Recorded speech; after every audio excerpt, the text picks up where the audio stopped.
that, and talking about India's second digital strike against China, it's time for me to invite my next guest. My next guest is a homegrown paper scanner startup. His name is Kagaaz. This explains it quite well. Kagaaz saw nearly $800,000 downloads soon after the Chinese app ban. It's in the business of scanning your documents and all of that. It has grabbed almost a 70% of the market share on social media and WhatsApp when it comes to this space. The co-founder now joining me live right here on this edition of Startup Central. Thank you so much. We're calling it India's second digital strike against China. You've been one of the winners. A lot has been said about, the Indian versions of TikToks and all of that, but you're in a totally different space, scanning documents, perhaps more relevant when you're working from home as well. What has it been like for you since the first digital strike? Yeah, hi Nayantara. So it's been a great run for us in the last 3 weeks. The moment the ban happened, we started pushing our app to the people as a replacement for all the banned apps, and we got a great response. In the first 3 days itself, we had over 2 lakh downloads happening, and now we are over 8 lakh downloads now already, hopefully touching 1 million very soon.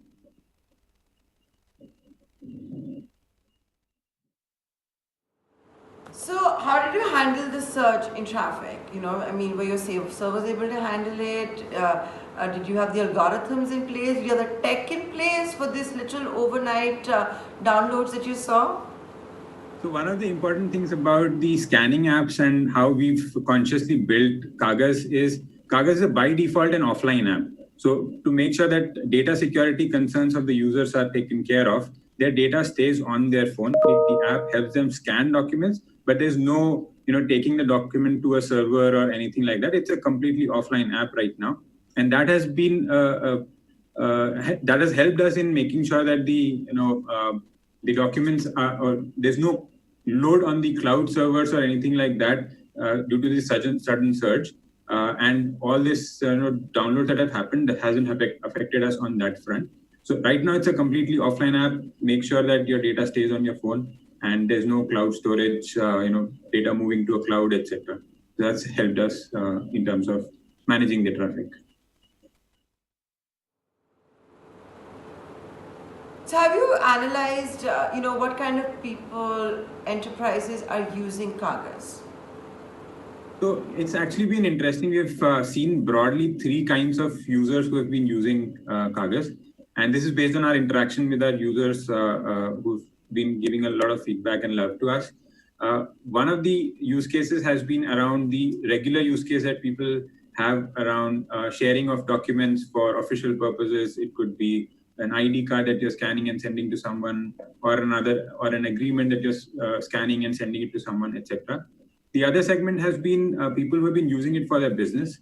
So sharing their invoices in scanned form, or sharing a cancelled check copy, which is a very common thing for smaller businesses to send to their vendors for payments, etc. That's been the second segment, the businesses. And the third segment, which has been interesting, an overlap between work from home and the online education that we've seen. A lot of people have been scanning assignments of their children and uploading it to various platforms that the online classes have been going on. Plus, of course, work from home kind of use case where people have been required to send some documents for their work purposes. So those are the broad 3 categories of users that we've seen.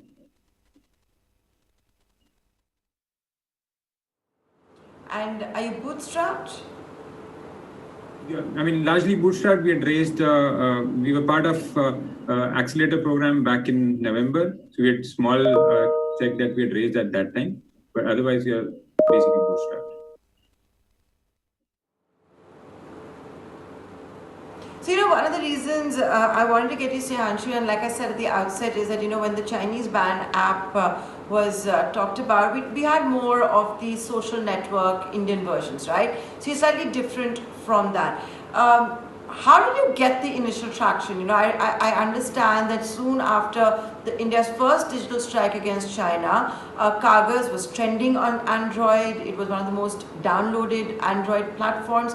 How did that happen? Did you go out and market? Was it organic? How did you get the word out there that hey, here's an Indian startup which you can use after the app ban that will solve all your problems?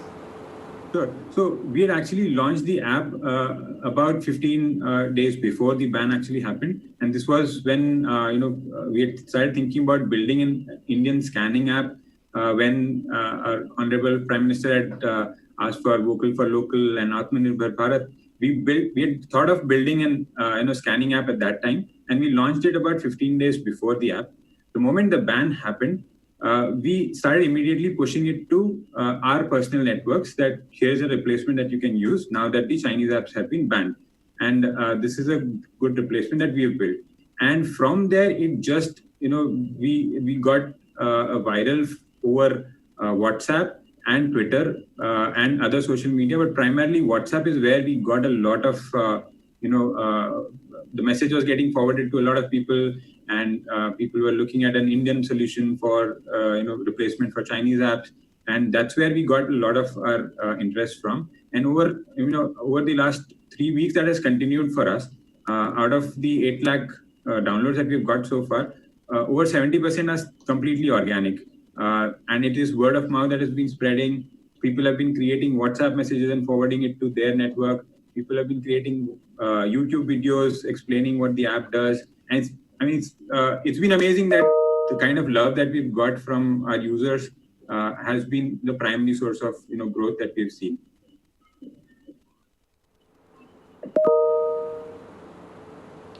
So with that, here's wishing you and the entire team at Kagaaz all the very best. I know that you're planning to do something for the Atmanirbhar app challenge put forth by the Prime Minister. We'll talk to you about that another day. But there you go. Call it golden luck. These guys launched Kagaaz 15 days before India's first digital strike and literally hit pay dirt. With that, we'll take a short commercial break, but stay tuned. On the other side, everybody's talking about startups these days, and today was the turn of RBI Governor Shaktikant Das. That and a lot more coming up. Stay tuned.